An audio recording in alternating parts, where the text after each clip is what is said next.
अगर हनुमान जी के सच्चे भक्त हो तो पूरा सुनना। क्या आप जानते हैं, हनुमान जी उन विरले देवों में से है जिनके पास ऐसी शक्तियां थी जिन्हें समझना आज भी मनुष्यों के लिए असंभव है। कहा जाता है कि भगवान शिव के प्रसाद रूप में हनुमान जी को 8 महान सिद्धियां प्राप्त हुई थीं, और ये सिद्धियां साधारण नहीं थी, बल्कि ब्रह्मांड के नियमों को भी बदल देने वाली क्षमताएं थी। पहली सिद्धि अणिमा, जिसमें वे अपने शरीर को इतना सूक्ष्म कर देते थे कि उन्हें प्रकाश भी नहीं छू पाता। दूसरी महिमा, जहां वे पर्वतों से भी विशाल और आकाश से भी ऊंचे हो जाते। तीसरी लघिमा, जिससे उनकी देह हवा से भी हल्की होकर सूर्य तक कुछ ही पलों में पहुंच जाती।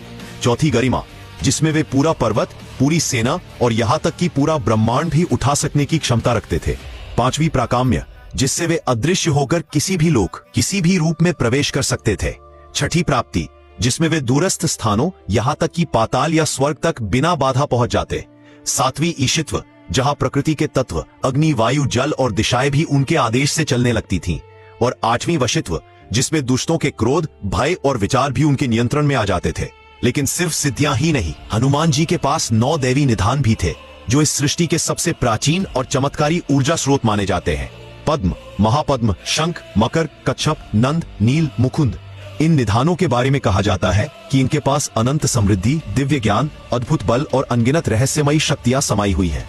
पुराणों में उल्लेख है कि ये 9 निधान जिस व्यक्ति की रक्षा करे, उस पर किसी भी प्रकार का संकट टिक ही नहीं सकता।